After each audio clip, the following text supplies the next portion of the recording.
Podcast. I'm your host, Stevie Collier, and I'm here with Andy Palaquin. And today we are honored to be joined by Michael J. Sullivan. And I think this is the first time I actually aced the front part of the thing. Andy ruins it. What do you call it? The beginning, not the front part of the podcast. It's called the intro, Stevie. It's called the intro. But Michael is the author of Legends of the First Empire, which I think we all know. In fact, it was one of the first series actually, Theft of Swords was the first one of the first books that Andy ever recommended to me. So when I got to meet Michael J. Sullivan, it didn't click with me that he was the author of that. And another cool thing you want to know about Michael is that he has a dope-ass mustache, and I don't know why he shaved it. Well, that's why I'm not being visually apparent here. Yeah. I'm hiding my persona because I don't want to be seen naked without my mustache. Without the full Tom Selleck. He actually pulls it. You pull it off, Michael. No one can pull off a mustache. Well, the problem with that was the backstory, and that was really simple, is that when I started getting published, my picture started being used, and someone had suggested that I look like a 1970s porn star. I knew it. I'm pretty sure it was Peter Brett who first said that. And my wife took that to heart and said, maybe you should try shaving it off. Because I did do it once, and she freaked her out. Her and my daughter said, no, please grow it back, because they had known me their whole lives that way. So I shaved it off, and they freaked them out. So they said, no, you have to grow it back. And then once that comment was made, she said, well, I don't know, try it again. We'll see how it looks. Because then I think it was fixed in her mind. She kept seeing me as this porn star. And you would think there'd be an upside to that, but no. You could just grow half of the mustache, just have like half a caterpillar. No, I was thinking of going more for the Iron Man goatee kind of deal, or the what's his name, the super thin pencil mustache. John, right, yeah, John something. Let me see exactly. But yeah, you had to go. The John Waters, that's what it's called. Interesting. But the problem is that my facial hair is almost all gray. So I was also told when I was in a bar one time, he said, the bartender said, if you shave your mustache off, you would pass for like 10 years younger and be able to pick up women. I mean, well, I don't want to tell that to my wife, but that's another good reason not to have facial hair. She's in the main house or downstairs where she can't hear you right now.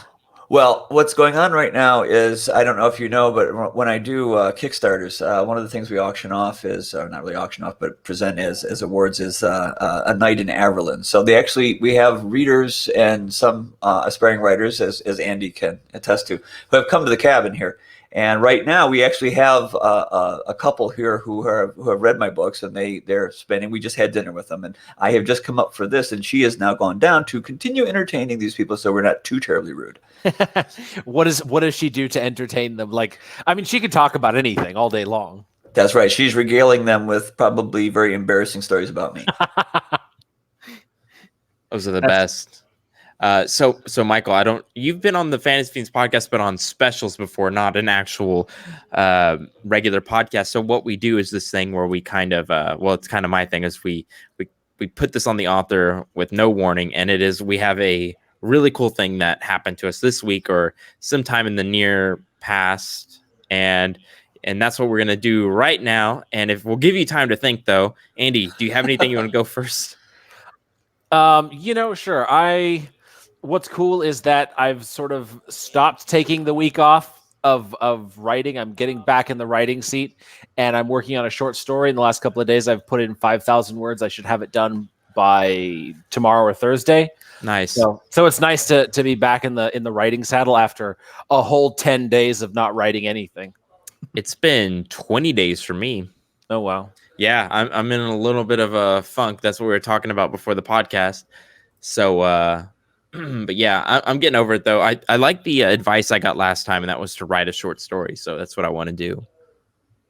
Very cool. Andy, I can only see you now. Yeah, I can see Andy, too. That's what I thought. I'm just testing this out because it's got the different settings and stuff. We're still learning our way around the software. And I know most of you viewers don't mind seeing my face, but that's not why we're here. So, What is the short story about? It's sort of a prequel to the lieutenant character in Silent Champions. He had a horrible upbringing. His father hated him and called him worthless, half-breed bastard his whole life. And so a little snippet of that. Awesome, man. So it's kind of like a backstory. Yeah, exactly. Yeah, it's a good funnel piece. Yeah, it's for an anthology. I think the anthology is called Rise Above or something. It's for an anti-bullying charity or something like that. Oh, is that by Mike? Yeah. Oh, so, yeah. So between finishing book 4 and starting on book 6, it's like I've got a week. I'll knock out a short story. I got you. Well, mine isn't so much good news, but interesting news / horrible nightmare news. And that is, I was walking with Spartacus last night, and I actually had Wait. Spartacus? Spartacus is my husky. Okay. Yes, he's 70 pounds, so he's 35 pounds over the husky normal weight, but he has hardly any body fat. So he's incredibly strong. And I had him on a lockdown leash where it's like you press the button, it's locked. Well, he saw something in the bushes. That's the reason why I had it locked, so he wouldn't get to the things in the bushes at 1 o'clock in the morning. And he broke it with one pull, went to the bushes, and guess what he pulled out? A big, nasty skunk. Oh. And it was, I would say, like 2 seconds, and I just heard this, psh, saw this big orange cloud, and was just hit with the worst smell I've ever smelled in my life. Now, the second worst smell I've ever smelled, which was number 1 at one point, was, vomit in a Chuck E. Cheese. That was my thing, where like I will yak all over the place with vomit at Chuck E. Cheese. But this took the cake by, I mean, I would rather live in a Chuck E. Cheese for a day than smell this again. And he got sprayed right in the face, in the mouth, and across the neck. He got the full spray, and he started foaming at the mouth.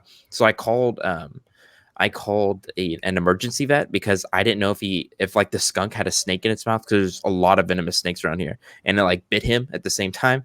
I was freaking out, and they said no, that's what happens when skunk spray dogs. They start foaming at the mouth because they're scared and they're disgusted. And so I was up till 3 o'clock cleaning my dog, cleaning myself, cleaning the kitchen. And it still smells like skunk. It smells like on the highway where you smell the skunk. Right. Yeah. It's horrible. And you're out in the country. You probably have faced this before. We actually had a skunk smell come by recently, just floating on the air. But yeah, it was brief. There wasn't anything local. So. So one last thing, and I'll move on. But that is, I was telling Andy this, but the pheromone given off by the skunk is almost identical to the one given off by rotting flesh. So there's a reason why the skunk doesn't have many natural predators. When I was younger, the skunk was my favorite animal. So Pepe Le Pew. Or what is it? What was his name for Flower from Bambi? Yes. My name's Flower. Funny story about me that's not going to make me look very good, but whatever. When I was a kid growing up in Japan, I had never seen a skunk because we didn't live near anywhere where skunks were. So we'd be driving down the highway and there'd be that skunk smell. And I'd be thinking, man, it's like a sesame seed oil truck got overturned. And so that's like the smell from far away. It smells like sesame seed oil to me. So even to this day, there's these, where I live in Canada, there's plenty of wildlife areas where there's skunk smells. And it's still a really nice smell because it reminds me of sesame seed oil. It's the weirdest thing. Are you kidding me? That is so... So they connected those neurons in your head, right? They connected. Yeah. Crazy. So growing up, sesame seed oil was, it's a common staple in Japanese cuisine and cooking. So it's everywhere. You go to the kitchen smells like sesame seed oil because they're stir frying the rice or whatever. And then I smelled skunk, and with no frame of reference, my brain made this connection to sesame seed oil. So I have never been sprayed full in the face, so I can't get, the really nasty stuff.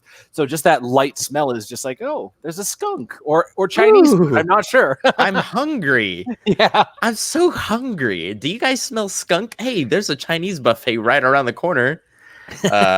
So Mike, I was just trying to think of the fact that I was wondering if this is being broadcast to anyone during their dinner hour, because this is with the Chuck E. Cheese vomit. It's not fair. Can I ask you a question? No. I was gonna see if you had anything cool that's not skunk related. Cool. The past few weeks. I'm not sure I would classify skunk as cool, but that's true. In keeping with the more negative vein, I did go to the DMV today in order to get my license renewed. And if you may not realize I'm jealous. There are probably some people who have not even heard this news that apparently there's a new kind of license nationwide that by October, I believe, of this year, if you don't have the new license with a little star in the corner, you won't be able to fly domestically. What? So you actually have to get an upgrade to your driver's license, Wait, or you won't you'd be have able to use to a fly. passport. You will Yeah, not be okay. able to fly domestically. You I can was gonna fly say. internationally with the passport, but within the United States, you actually have to have an upgrade to your license. Okay. And to do that, you have to bring in like proof of residency and your social security card and your birth certificate. It's almost like you're getting your license for the first time. Sounds like what? Yeah, I know. So I had to get my license renewed anyway because my birthday's coming up and it's going to expire. So, and finding this out, I went, oh, so I have to bring all this stuff in. Well, where I live, as you mentioned before, is somewhat rural. And as a result of that, we don't have a regular DMV.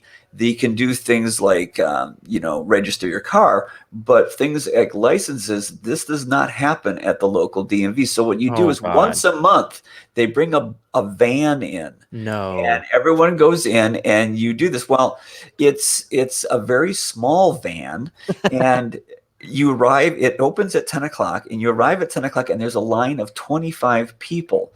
Now, I'm not sure you've ever been to a DMV for anything, but it takes a few minutes for them to process each person, like 20 minutes per person, 20 people, and we are standing out in 95 degrees sun with no shade. Oh my God. So that was a very fun little and the thing is that my wife and I are clearly the youngest people there. Most of them are in their 80s, and some of them are coming up on walkers, and we're in this field. That could kill them. I know. And what? It was horrible. So we're trying to maneuver these little folding chairs that someone brought around into the shade of the van. but the kicker was when we finally got in, it literally took us 2.5 hours to get in. Once we got in, they handed us forms and said, will you fill these out? And we went, wait a minute. Everyone could have been filling out these forms to speed up the process. God. And they said, yeah. I said, why didn't you give them to us? And they said, well, there's only 2 of us in here and we didn't have time to go hand them out. I'm like, are you got to be kidding me? So Robin, of course, grabbed them. I bunch of these clipboards and pens. We walked out. We said, here, process. And then we got done and we left. But that was a very bizarre situation. But yes, the good news is I now have a new license coming. I'll be able to continue to drive. Hooray! I was gonna say, are we gonna see like a horrible desert scene in one of the next couple of books because of that? Yes, it's gonna be what it feels like to broil to death with a bunch of elderly people in a van. That sounds like a living hell. Hey, it's what we do here for fun and excitement in the Shenandoah Valley. Yeah. It sounds like a visit to Wraith's homeland. Just that. Yes, it's very Durian. Okay, there you go. So we're gonna get a scene of that, and you're gonna see Michael channeling all his rage at the driver's license experience. Hey, write what you know about. Exactly. So anyway, Andy, do you want to take us over to what we're talking about today? Yeah. I was actually really interested by this idea because I was talking with Michael, and he was telling me about how the main characters of the story aren't the ones who drive the story forward. They don't have the agency. It's all the side characters who really drive the story forward. And I had sort of understood this on a subconscious level, but then when he said that, I was like, wait a minute, that's exactly the case, because all of the side characters around Wraith and Persephone, the two sort of point of view main characters almost, they're the ones who drive the story forward. And I love that. It's sort of looking at the side characters as having just as much agency in the story. And that sort of got me thinking about all of the other stories that I've read and loved about how, like let's take Dragonlance, for example. You've got the 3 or 4 point of view characters. You've got I think it's Tanis, the half elf. You've got the Magir brothers, and you've got one more. But then there's like the other little characters who are going around the side, and they drive the story just as much, and they're often the ones that are more entertaining and more gripping than the main characters. So it's always interesting to think about that, like which of the characters are actually doing the most. Yeah, originally when I wrote the Legends of the First Empire, my first inclination was to do a classic love triangle where you have Nephron and Persephone and Wraith, and they were supposed to be vying for power from each other. That Wraith was the one who had the clout with the humans, Nephron had the know-how, and Persephone was the one who was actually in ruling position. And they were kind of trying to gain each other's favor, kind of like the triumvirate, in Rome, where you're trying to get if you get two of them together, they can beat the third. Yeah. So there's going to be kind of this kind of chess game going on, and there would also be romance, which is my original intent. And in that vein, I was going to have the Galantians on one side, who was going to be this series of men skilled in each profession of each. Stephanie's side, she was just going to have a bunch of women who were going to be just in the same fashion, kind of a mirror image, because they would also be really good at separate skills as well, not usually, warfare. And oddly enough, when I started writing them, the men being just one good with a spear, one good with a sword, and so on and so forth, that got really boring because that's been in every book you've ever read, and I've written those myself. And for me, writing action or fighting scenes has a tendency to be somewhat boring because it's usually just he swings, he dodges, he swings, he dodges. I mean, there's not a lot you can do with that that's new. But when I was describing the female characters, I was fascinated about how much leeway and how much depth I could get out of that, because these are areas that I don't think a lot of people have explored in fantasy before. So those characters became so much more interesting to me that I started steering away after the first book. Then I went, these other characters are so much more compelling and interesting. So you're right. And then I also came up with this idea that my wife long ago tagged my books as unexpected or unusual heroes. These are not normal people to be heroes. And what she meant by Royce and Hadrian being, they're thieves. They're not heroes, right? They're bad guys. But they're not really unlikely in the except that they both are very capable. So they're not that unlikely of a hero. They're just not the kind of people you expect to do a good thing. But with these characters, they really were unlikely because I really took characters who were weak. Frodo and Sam, these are unlikely heroes because no one would expect them to challenge the might of Sauron and win. But when they walked into Mordor, you're like, oh my God, no, don't do that. Are you insane? I mean, people like Aragorn and Gandalf wouldn't do this. And you, a couple of hobbits are going to do this? That's crazy. So when I took normal young women and some older women and sent them into a horrible, horrible environment, I figured I would make the reader terrified. I figured I'd make the reader go, what are you doing? This can never work. And I wanted to have the same experience I had when I had Sam and Frodo going into Mordor. But each of them have a skill. Sam, he could cook, right? I mean, he could make food. So I was doing the same thing. I took the most mundane, simple things that most people overlook as being not important. And I took those things and I tried to make it so that when you have enough people and you put them together and you bring those skills together, you can actually make something that is very effective. And as long as all the characters involved were courageous and true and loyal to each other, that it could result in something really unique. And I felt that was so much more exciting than the typical, 5 guys who are all really great fighters and can just win the day. So that's because that was more cool and more interesting because I hadn't read that. I was thinking of you guys have that chance to talk. when they it's good. I was thinking of when they go underground. I think that's in book 2, no? Where they go to the Dwarven city and they go underground, right? And I was just thinking of that. I was like, it was so interesting how none of the characters there were, the powerful ones like the men back in the mainland. It was all Persephone and Moya and the other characters. And of course there was the little girl Suri, who was, we all know she's fairly powerful, but none of them were overtly physically powerful like the men. And then you get the way that they get out of it, that they, win the day, essentially. I'm not going to spoil it by saying they win. And like you said, it's so interesting that the things that are least useful or not traditionally the most useful heroic powers end up being the ones that save the day. And I love playing with that as an author, and I love reading it because it really emphasizes the importance of little things. Like if Sam Gamgee's cooking had somehow saved the day, it would have blown my mind. Yeah, but the thing was that what I did was the same with Frodo and Sam. Frodo and Sam were never meant to go into Mordor by themselves. That was not an intent. So when that accidentally occurs, you're like, "Oh no, this can't be happening." And the same thing happens with my characters. They're not supposed to be doing what they're doing. They're just supposed to be going and talking to some people and coming home. But because of the situation, you're like, "Oh my God, they're getting sucked into this." Oh no, stop! You can't. Oh my God! And that was the reaction I'm trying to get out of the reader. Yeah, definitely. There was a lot of that, and it's like, and then you give them that chance to shine when they're put into that situation in the most unexpected ways, and that's what makes them so much more interesting, like you said, than the ones who are already hyper competent, and they're obviously going to shine when they're facing off, with monsters and demons and creatures of the Underdark stuff. And to add to what you were saying a moment ago, but the idea also with this series was to show what I tend to believe is a truism, is that oftentimes the people who take the credit for great accomplishments are oftentimes not the people who actually attained it. That the people who are around them, who are, working their ass off to achieve things, oftentimes, that is taken by the person who's at the head of the staff or the king. But the king generally is not doing anything.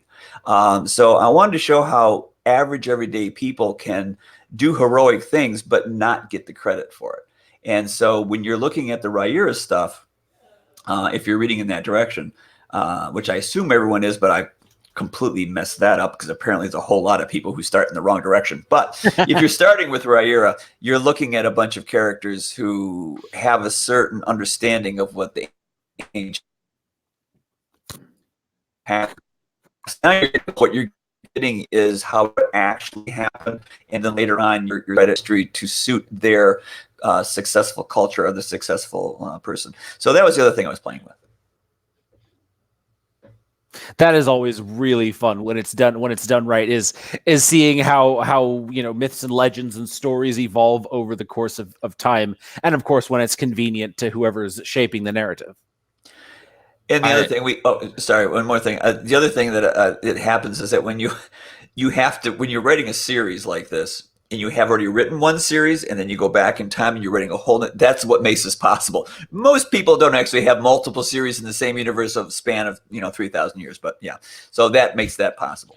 Yeah, I'm actually I'm taking a page from your book, and I'm doing that sort of. I'm writing sort of an Atlantis-esque novel set in my world, and it plays back around the big, cataclysm event that shapes the world. And so I'm like, if he can do it, I'm gonna do it. Michael's still with us? Oh yeah. Okay, cool. Yeah, so I really like that idea that not all the heroes have to be fighters too. And you made me look back at my newest series, and I realized that all of them could fight. And now I'm curious as to, like, what if one of them was sort of not useless, but like you said, like a cook or a bard. But the bard didn't fight. He seriously did bard things, right. And then figuring out a way to make them a hero, that sounds like a little bit difficult, but then again, it sounds like it'd be a lot of fun, and then it would be easy after I started writing it. One of the things I did that was, like I said, I was looking for unlikely heroes, real unlikely heroes, in order to make that a truism. And I was picking young women who were not, particularly good at fighting or adventuring to begin with. But I also found that I took unlikely male characters. One of them happened to be a young man who actually, in the story, I don't actually identify it, but he would be suffering from cerebral palsy. So he is very weak. He's barely able to walk and can't even talk clearly. And yet at some point he becomes a hero in the story. And one of the emails I've gotten in the past was someone who was suffering from physical problems, and they had written and said, it's so infrequent that they ever read any story, particularly in fantasy, where you have a hero who is got physical limitations. And they were reading my book, and they got to the part where the character actually does something, or is told that this person's going to become a hero in a way, and they just like dropped the book and just yelled out to their family, said, "I'm going to be a hero." Oh, that's awesome. And I have another friend.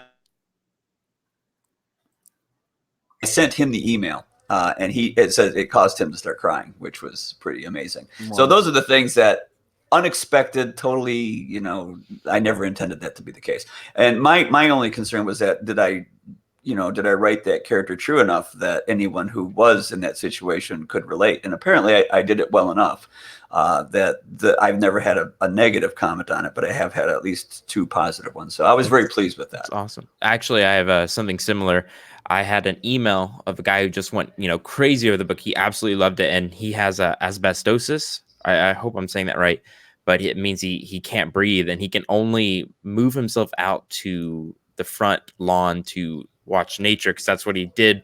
He was a park ranger, and I loved it so much that he took the time to email me, and he said that, when he was reading the book, that he didn't feel his pain. So I said, hey, his name was Gail. I said, Gail, let me use your name and I'll create a main character with your name. And I wanted his permission. He was like all over it.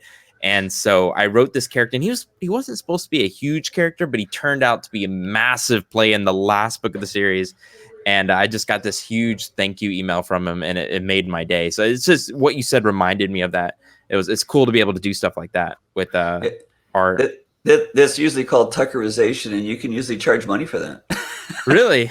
Yeah, when you put someone's name as a character. Because one of the things Robin did in some of my previous books, Death of Dulgath, if you know that one, for the Kickstarter, she had rolled in some Tuckerization where if you got to a certain level, you could actually get your name in. And she was only supposed to do it for like 1 or 2, but she got so many people writing, and some of the stories were just so touching that she ended up like Tuckerizing almost all my characters. To this day, when I hear that book, I have no idea who any of the characters are because they're not the names that I wrote. But Whoa. in some cases, the names were actually better than the ones I came up with. So there was an upside to that. Which of the characters were Tuckerized? Well, there's a character I call Stanley Necker because I wrote it, but the Sherman Jerami was the actual name that was used in the book. And there was a handful of others. I think Marissa May became Rissa Lynn. Rissa Lynn is the female character who's the Lady of Dulgath or something, no? She was just the maid of to Lady Dulgath. But yeah, so there were minor characters, and one again who was suffering from some ailment, and he always wanted to be a knight. And a friend of his had asked, so Robin was just dead set on making him into this powerful knight because it was something he always wanted. So I mean, she put a number of these things in, and like I said, she did it in editing, and she got my permission, of course, but nevertheless. But when you create it, the name is important with the name that I initially created because that's how it's burned into my brain. But I mean, these all got changed. So people will say, "Oh, I love that character." I'm like, what character is that? Yeah, I did that for one of the people who was like super instrumental in helping me craft my Thief Girl series. I asked her what kind of character she wanted to be written in as. So I wrote her in as a sort of crazy cat lady, but instead of a cat, she has this little like a spider monkey kind of thing. And she's an alchemist, and so the spider monkey like jumps around her thing and like destroys all the alchemical experiments and stuff. And she loved it. It's such a funny character. It's actually one of my favorite minor characters because she's just so quirky. Yeah. Who would you say is your favorite character from the first Empire series, Michael? I get this question a lot, and it doesn't make any sense to me because I don't have favorite characters. I think people who read my stuff certainly have favorite characters. And when I watch movies and I read books, I have favorite characters of other people, but they're not really characters to me. They're just writing. So, I mean, I love writing all of the characters because they're just an interesting challenge. I mean, I just creating a character for me is fun. It doesn't, like writing Royce or writing Siri is no real different than writing, any of like Wandelay or Salder. I mean, all of them are fun for me to write. So I don't really have a favorite character, but I understand why the question would come up because I have favorite characters from other things, but I don't get that when I write. I don't know. Do you guys have particularly favorite characters you particularly like to write? I do. Some characters just flow easier than others. That's what I was going to say. Or it's easier to get into their headspace or write their emotional trials or their humor, like whatever it is. There's something about certain characters that I connect with better than others. And I don't know if it necessarily comes through in the writing, but I know that when it's time to put down their words. Their words just flow more easily for me because I have a better grasp of their voice or whatever than the other characters. Huh. Yeah, for me, it would be I would say all characters are easy, but when they're hard, they're very hard to write. So I would say all my characters are easy to write, but there's one or two where I seriously have to move away from the computer and be like, what do I say? What would they say? And at first, it was a lot of my female characters because I wanted to do it right. I heard a lot of horror stories about new authors, really just. We've had a lot of people on the podcast, haven't we, Andy? They've scared me. I'm like, don't want to make them too feminine. I'm just like, I don't know. And then if you make them too gruff, you're like, oh, well, you're trying too hard. And I'm just like, So yeah, when they're hard for me. I haven't really encountered that too much. I have encountered that in writing women. I remember having a guy at a writers group. He was about 65 years old, and he was a very blunt fellow. He would be the person at the writers group who would just say, "This is terrible. Why would you write this?" I mean, he's very, very blunt. And the fact of the matter was, he was usually right, but he just had no filter. But when he wrote, he always wrote as himself. So he would write a 13-year-old girl, and it would sound like a 65-year-old man. I mean, there's just no getting around it. And he couldn't see that. So that was often difficult for him, but I don't know that it's the same problem because he just didn't understand what he was doing. Go ahead.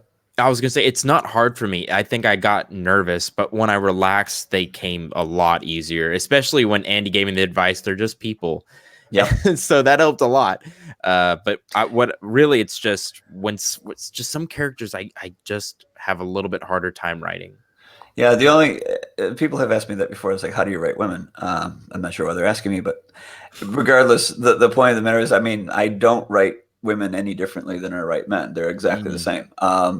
They just, what they're doing necessarily, or how other people react to them might be slightly different, but how they think in their own heads, I think pretty much men and women do the exact same thing. They have the same fears, the same hopes, the same dreams, and the same aspirations for the most part. It's just that how the world reacts to them has a tendency to set them aside.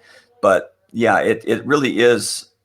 If you can, and this is something I learned very early on by accident. I mean, I had written many, many novels before I ever got published, but the very first one I got published was The Crown Conspiracy. And I got about, I'd say 4 chapters, maybe 60 pages in. And I wrote a scene in which I wrote something that actually made me cry. And I had never done that before. And I was going to backspace it out, because I didn't want anyone reading this and then saying, so this is how he thinks. This is awful. This is awful emotional. And, this is, and they would have maybe a bad impression of me. But because I felt it was so good, it was one of the best writing I had done up to that point, I left it in. But I was very concerned that people's reaction would be very judgmental. But when they read it, and for Andy, at least, I don't know if Steve has read me, but it's the Myron and the Squirrel Tree. It's the very beginning of the book where they first introduced to Myron. And Myron's the nobleman, right? No, Myron is the monk. Oh, okay. And he has the little tree where he has his friend is buried next to it, and he's trying to say goodbye to the tree, and he says, I when he was 13, and why his tree is dead, because the place had been burned. And he says, well, I don't know how to explain it to him, because he's only 13. And the fact of the matter is, he's really telling Hadrian why he's having such a difficult time leaving, but he puts it in this frame of mind that is just so touching that when I wrote that, it just was devastating to me. But then I realized that people who read that was the point at which most people reading my book will stop and go, this is when I knew I wanted to read your stuff. Because it was at that moment that they too had an emotional reaction to a character they had been introduced to 5 pages ago. Wow. And they said, if this writer can do this, then I want to read the rest of his stuff. And that's when I started realizing that writing a book is kind of like magic, as it is in a fantasy story. There's illusion, which is not real, but can be very pretty. And then there's real magic. And real magic is when you actually reach into your own emotional self and you pull something out that could be disturbing to yourself to write. But when you put it on paper, because every human being has the same kind of reactions and the same kind of experiences, when they read that, it hits them just as powerfully as it did to you. If you wrote it true enough to yourself to the point where it really disturbed you to write it. And when other people read that, they react the same way. And it's like real magic. You can actually communicate a feeling to them that is so powerful and overpowering that they will cry. I had one friend wrote to me a text and he says, "I hate you." I said, "Why?" Because I'm on a plane. I'm a grown man and you made me cry. Oh, Which is obviously a compliment, but it's a huge compliment. It's and I found how to do that simply by trying to find the courage in myself not to be afraid to write about things that I think move me as a human being, because that actually moves other people, and they don't laugh at you. They don't think that you're weak or that you are a bad person or anything like that. They actually react to that as if you are a wonderful writer, because you took them on a journey that made them feel really great about themselves or about that character. And that was the thing I first learned. That was one of the most magical discoveries I ever came up with. You reminded me of the series that I just wrote. Was the first series I really let me out, but it was what I let out was more of my humorous side. So would you say what you're saying is the same for humor, like, or all emotions? Because a lot of people didn't like the humor.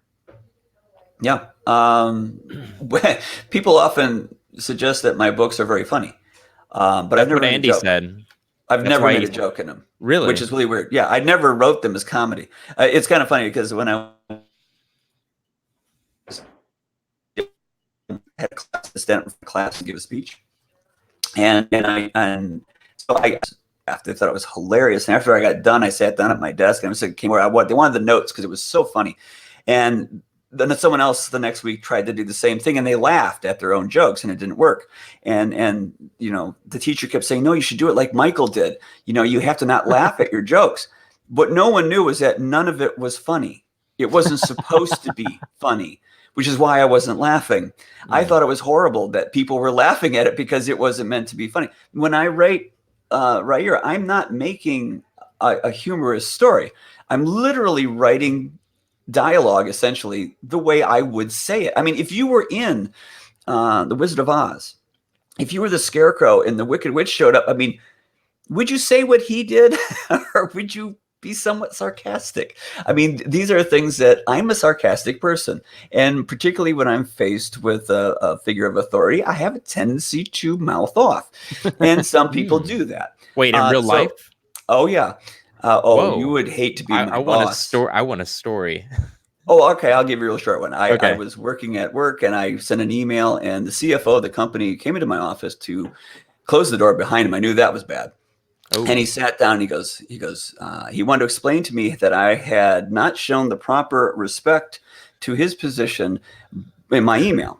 And I didn't even know this guy. And I wrote him a straight thing. And he ranted at me for a good 10 minutes. And when he finished, I looked up and I said, "Are you done?" And he said, "Yeah." I said, "Good, because I have work to do and you're just annoying me." Whoa. Well, and short emails are the way to do it. It's memo. That's paramedic style writing right there. But I mean, I had a review in the same company and I got a 40% raise. And they said the only problem they had with me was the fact that I was too, and I loved the word they chose, I was too cavalier. It's like they were writers. That fits. Yeah. So I don't deal well with authority, and Robin could go on with this, and neither does Royce and Hadrian. I mean, if someone's going to attempt to intimidate them, they react the way I would react, because that's me. I'm just voicing how I would talk. So sometimes it is very funny, but I don't really intentionally are making it that way. I'm just writing words that I would have said. For me, the thing that really made Rhaenyra so funny was the way that Hadrian picks at Royce about him being so gloomy, and he goes out of his way to be optimistic just to piss him off. That for me was my favorite part. Every time they're talking to each other, like I think the death of Dulgath had one of the best laugh out loud moments for me, because there's one moment where Hadrian is just like digging in and being way too chipper, knowing it pisses off Royce. Yeah. I had a lot of fun with, I don't know if you remember, not necessarily Death of Dulgath, but Winter's Daughter. I wanted to actually play with them a lot because I'm trying to show how, because for those of you who don't know, if you're not familiar with my writing, the Rhaegar Revelations were written. I was writing prequels to show how these two people came to be who they are as a team. And in the process, I was writing about Royce and Hadrian, and I'm trying to show how, because someone had written to me after reading the original series, and they said, there's no way these two people could ever have found each other and become friends. It doesn't make sense. So I wanted to explain that. And I'm in the process of doing that because it was like 10 years that they were together. So I'm writing one book for each year. So by the fourth book, Winter's Daughter, I'm trying to show how they're starting to gel. And in the third book, we have Royce is very intelligent, and Hadrian looks like a bit of a buffoon because he's very naive. He's much younger. Then in the next book, I switched it so that Royce is still who he is, but now you're starting to see the value of what Hadrian is saying. And you're right, Hadrian is needling Royce, and he's explaining the fact that the very simple concept that, yes, Royce, you're right, but do you want to live in that world? And because that world is an ugly world that you're living in, and maybe you're right about it, but you don't actually have to live in that one because that's your perception. And so there's a lot of philosophy in my books that I like playing with, which I don't know that really happens in fantasy a lot, but I do. Yeah, no, it's great. And probably one of the characters that entertained me the most was the proper English gentlewoman. That's the vibe I got from her, from Winter's Daughter, the one that they end up staying with. It was just so funny to see her, like whacking their hands with a wooden spoon, and Royce the assassin and Hadrian the badass swordsman kind of like cringing back from her. Well, when I was writing that story, I initially came up with the idea that I was trying to do kind of a cross between like a Dracula and a Sherlock Holmes thing. Because that was the mood. And I have him going to this town, and I'm just literally thinking to myself, what happens? I mean, you go someplace, right? You get in a car, you travel. What's the first thing you do? Well, when you get to your destination, I mean, the very first thing anyone does is think either food or lodging. So, I mean, most people get a motel room. They go out and get something to eat. Maybe they bring it back to the room. And I figured, to make this as realistic as I can, that's what the average person does. So I thought, okay, where are they going to stay? It's a crowded city. I could have them stay at an inn, but I've done that before. That's no fun. I could have them camp outside. That's no fun. I could have them stay at a lavish place. That's no fun. And I started thinking, what about a bed and breakfast? And then if it's a bed and breakfast, who are they staying with? And suddenly I thought of the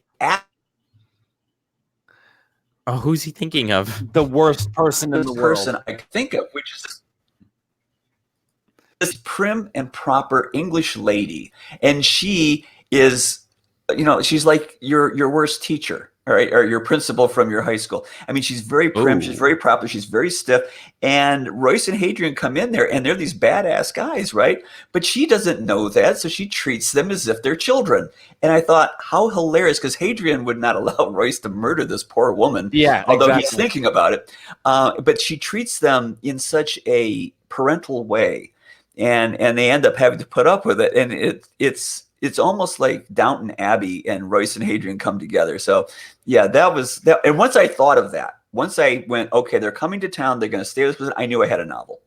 Yeah. Whatever else happened after that didn't matter. This dynamic was going to make that opening fun enough that the reader would continue with me, because I just thought of all these great things that could have happened. This line right here, Michael, was one of my favorite. I'm going back to get that rug. Yes. Yes.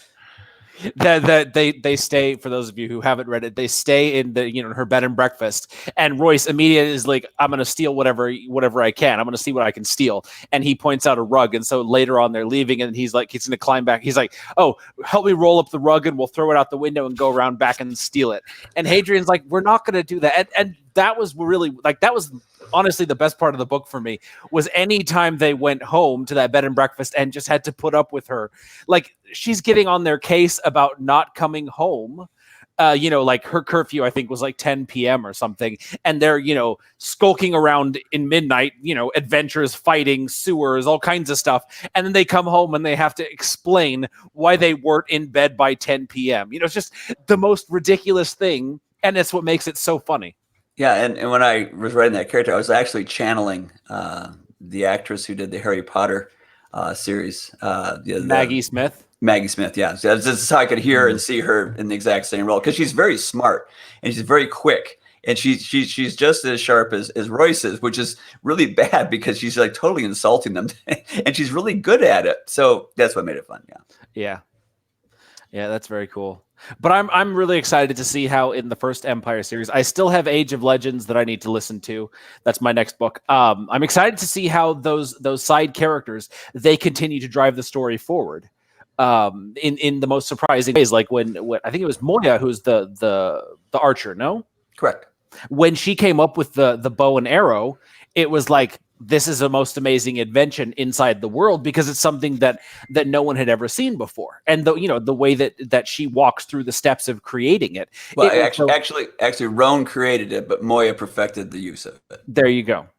And that for me was just like, this is so interesting, because you're seeing technology evolve in real time. And that's not something that you really get in most traditional fantasy. You see the evolution of magic, you see the evolution of some political stuff, but you never really see technology evolve to that extent. Yeah, I actually wanted to kind of give some sort of, mythological explanation for a lot of the things. I mean, everything from the pocket to this, the pottery wheel, to the wheel itself, to the bow and arrow, and so on, and how that affected, history. And a lot of this stuff I actually researched and found out that the actual wheel that you use on a wagon was supposedly evolved from the pottery wheel. That the pottery wheel predated it by quite a bit. And then someone said, "Oh, turn it up on its side and put a pole in the middle of it, and you can hook it onto an axle." So a lot of it is based on real history, but it's condensed to a very short time, because I'm trying to tell a lot in a very short period of time. It was fun trying to figure out interesting, like of course, how the word arrow is invented. I mean, that right there was very tricky for me to try and build that out, and I'm not sure even to this day whether I did a good job of it. But so there's a mythology behind how the word arrow came about, and it was kind of fun, because everyone who now will use an arrow will think of that, because it's kind of funny, because no one in history remembers how it actually came about. But. Yeah, or like when you explained book as coming from the book pine tree. I actually Googled book pine to make sure that it, like, to see if it was a real thing, because that would have been way too cool if that was sounded believable. It sounds. Yeah. I thought it was a real tree at first. So I was like, that was a good idea. But yeah, so I created a number of those things, and Legend, unfortunately, unlike all my previous books are self-contained kind of stories, or episodes, if you could imagine, like a Michael J. Sikarsky Babylon 5 thing, where you have this long story arc, but you also have each episode is a kind of a complete story. And that's kind of how I built most of my stories. But when I got to the last 3 books of the Age series, I actually came up with a whole new idea of what I could do, but I couldn't compress them all into one novel. They were going to be huge. So I ended up making 3 books, and I had to artificially cut them into 3 parts. And I tried to make them, the cuts as best I could, so that they felt like a complete story. But unfortunately, there is one story divided into 3 parts.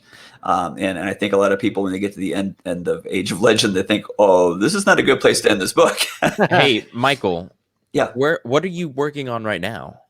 Right now, I'm actually working on the edits for Age of Death and Age of Empire, which is the last 2 books in that series. But that's putting something else on hold, which I started after I finished those books. Right now, I'm writing the fall series, what I call the fall series. And I have a personal question. Not like it's like, personal, but do you find yourself like, is there, do you cry in every book that you write? Have you made yourself cry like in every book, or is it rare?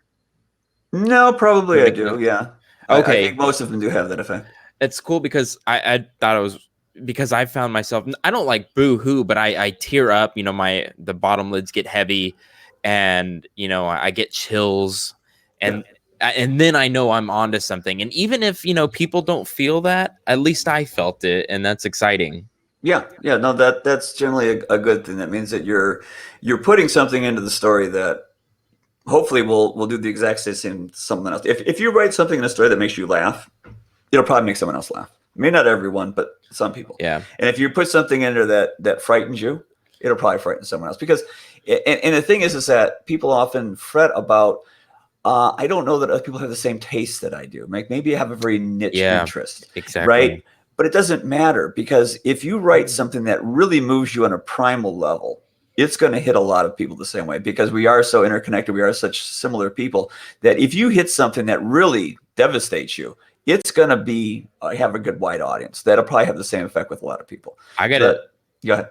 I was gonna say, like, I was actually having a lot of issues, but between you and I'm like revved up. I'm ready to write now. That was great advice. Thank you so much. Because I feel like right now I'm worried about the writer now, or the reader, more than I am enjoying myself writing. And I think, I get into Yeah, my head a lot. there are two things about that. First of all, I generally don't ever write for a reader. I write the books that I want to read. I craft stuff that Cool. when I sit down, I think to myself, when I open this book, what would make me want to read it? I don't really care about anyone else, and I don't have to because everyone else I've discovered, strangely enough, because I never intended these books to be published. But as it turns out, what I like, a lot of other people like. And I suspect that's probably true for most people. So when I crack a book, I'm like, do I want to read a lot of description? Do I want to read a history lessons? Or do I want to be pulled in by a character doing something very interesting? And usually that's where I want to go. Sometimes I want to have an atmospheric opening because that's what I'm looking for. But most of the time I'm looking just for a character doing something really cool. And I like this character and I like what they're trying to do. And I'm really compelled by what's stopping them. And it's usually what draws me into every story I read. So I think a lot of people need to hear that, especially in the Kindle book era, because a lot of people are writing for markets, which I understand, but I think they go as far as to write for the reader, and I think that would just suck my soul out. no, I would never suggest writing for the reader because you don't have to. Like I said, if you Yeah. like it, if if you're enjoying yourself, then it's probably going to be good to the reader. Now, there's just head talks. It'll tell you the whole thing. But the idea is that if you write to an audience, you're going to be following that audience. If you write what And you want to see, you're going to be leading that audience. and what was that called? Real quick. Simon Sinek is a speaker. He's a rather famous speaker. He did a TED talk. I wish I could remember the name of the TED I talk. found it. I found it. How great leaders inspire action. Yeah, that's the one. Okay. Well, But I'm sorry, Michael. Go ahead. no, I'm just saying. But he really expounds on the idea that if you do what you're passionate about, other people will react to that and they will follow you. But if you try to follow a trend or try to do something to draw in an audience, you'll be behind. And no one's going to like that. They're going to like what led them there, not yours. Yours is going to be an inferior product. But if you're doing what you believe in, then people will see that and they will come to you. Not everyone. Maybe you won't have a largest, but the people who come to you will love you because they are going to see that passion that you're putting in. They're going to want to experience what you're experiencing. And he does a much better job of articulating this concept. I'm definitely going to check that out. And Michael, we actually have to end the podcast. So where can people find you? You can find me at Ryura.com, which is where my website is, or author Sullivan _Sullivan on Twitter. Both of those would be the easy one. And of course, you can just contact Andy. He knows where to find me. Awesome. Well, thank you so much, Michael. Really appreciate you for being on air with us today. Yeah, this was awesome. Yeah, it was great. Thanks, guys. Yeah, this was the first time and hopefully not the last. Okay. Andy, is there anything else we needed to discuss? We will be back on tomorrow night with Richard H. Stevens. So see you in about 23 hours. All right, guys, that's it for the Fantasy Fiends podcast. We hope you enjoyed your stay, and we hope to see you tomorrow night. Have a great one. Good night. Weirdest outro ever. It kind of